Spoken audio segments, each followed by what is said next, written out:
भाषा एक जातिर प्राण और अस्मिता। अतीतरे आजिर ओडिशा प्रायतः आदिवासी अध्युषित अंचल थिला। ख्रीष्टपूर्व तृतीय शताब्दी रे अशोकों शिलालेख और ख्रीष्टपूर्व प्रथम शताब्दी रे खारबड़ हाथीगुंफा शिलालेख जना जाए कलिंग नगरी राजधानी भाव में प्रतिष्ठित है।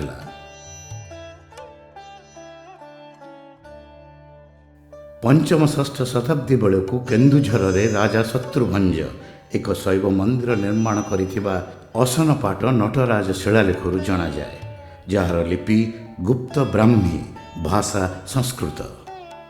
षष्ठ सप्तम शताब्दी रे सर्वपुरातन मंदिर लक्ष्मणेश्वर, भरतेश्वर एवं शत्रुघ्नेश्वर इत्यादि तैयारी होइतला। ठीक से समय बेलू अर्थात सप्तम शताब्दी द्वादश शताब्दी पर्यंत बौद्धाचार्य मानक द्वारा बौद्ध गान दोहारे बहु ओडिया भाषार प्रचलन देखा मिले। यार लिपि प्रत्ननागरी। चर्या गीतरे थिबा किछि ओडिया शब्द एहिपरि यथा का, किया, चंचल, चंचल, तरु, तरु इत्यादि। अष्टम शताब्दी बेलू भौमकरଙ୍କ राजत्वरे बौद्ध कीर्तिमान स्वर्ण त्रिभुज भाव में रत्नगिरी, ललितगिरी, उदयगिरी स्थापित है। नवम शताब्दी रे त्रिभुवन महादेवी नानेश्वर शिव मंदिर पाई जमीदान करिथिबा बौद्ध ताम्रलिपिरु जना जाए। सेहीपरि दंडी महादेवी गंजाम ताम्रलिपिरु से शत्रु मानंकु परास्त करी राज्य रे शांति स्थापना करिथिबा जना जाए। नवम दशम शताब्दी बेलू उत्कलीय मंदिर निर्माण शैली उत्कर्ष पहुंची थिला। बैताल, मुक्तेश्वर, राजराणी, ब्रह्मेश्वर इत्यादि एहार निदर्शन।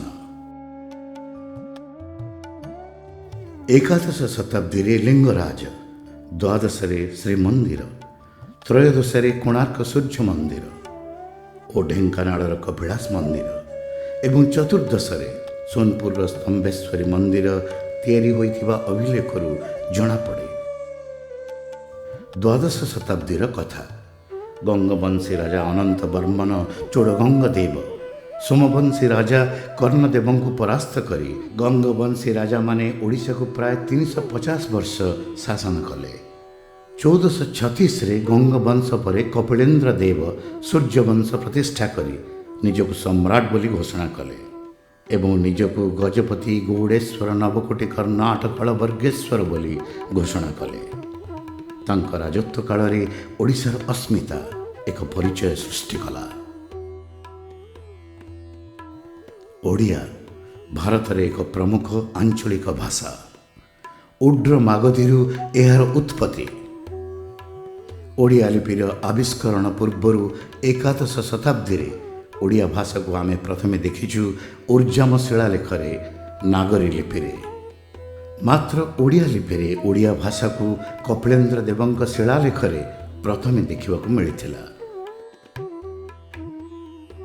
ओडिया लिपिर क्रम विकास ऐतिहासिक माने तृतीय शताब्दी ठारू आरंभ करी पंचदश शताब्दी पर्यंत आविष्कार करि जाइछन्ति, किंतु पंचदश शताब्दी ठारू ऊनविंश शताब्दी पर्यंत लिखित ओडिया भाषार साहित्य और संस्कृति सबकिछि अन्य एक लिपि रे व्यवहार करा जायछि, जाहाकू कुहा जाउछि करणी लिपि। सेही करणी लिपि रे सारला महाभारत, जगन्नाथଙ୍କ भागवत, बलरामଙ୍କ जगमोहन रामायण आदि तालपत्र रे और चित्र रे खोदित होई गच्छित रही अछि। एही समय बेलू ओडिशा रे छापाखाना आरंभ होई नथिला। 1837 मसीह रे प्रथमे पाद्री मानंकर मिशन प्रेस कटक रे स्थापित हैला।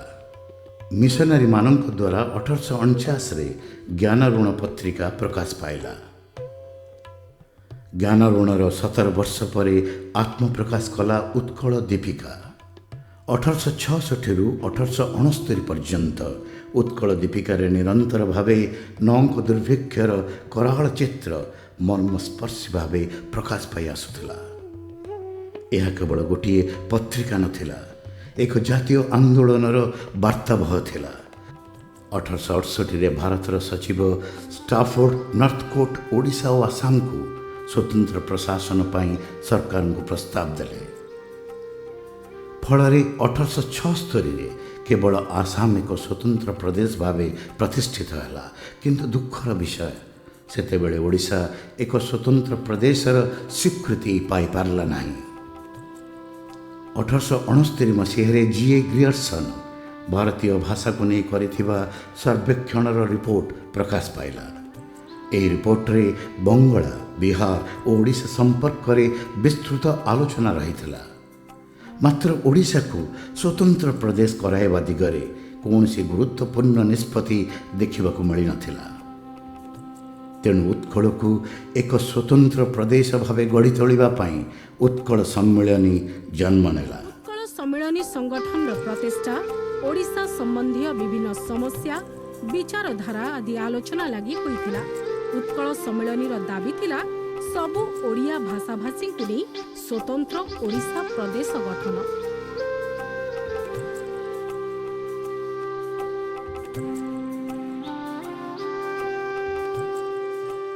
1936 ଏପ୍ରିଲ 1 ତାରିଖରେ ସରକାରୀ ଘୋଷଣା ଫଳସ୍ୱରୂପ 1936 ମସିହା ଏପ୍ରିଲ ମାସ 1 ତାରିଖରେ ବହୁ ପ୍ରତୀକ୍ଷିତ ଭାଷାଭିତ୍ତିକ ଓଡ଼ିଶା ପ୍ରଦେଶ ଗଠନ କରିବା ପାଇଁ ସରକାର ବାଧ୍ୟ ହେଲେ। ଆମେ ପାଇଲୁ ଏକ ସ୍ୱତନ୍ତ୍ର ଭାଷାଭିତ୍ତିକ ଓଡ଼ିଶା ପ୍ରଦେଶ ଏବଂ ଏହାର ଅନେକ ବର୍ଷ ପରେ ଭାରତବର୍ଷର ଷଷ୍ଠ ଶାସ୍ତ୍ରୀୟ ଭାଷା ଭାବରେ 2014 ମସିହା ମାର୍ଚ୍ଚ ମାସ 11 ତାରିଖରେ ଓଡ଼ିଆ ଭାଷାକୁ ମିଳିଲା ଶାସ୍ତ୍ରୀୟ ଭାଷାର ମାନ୍ୟତା।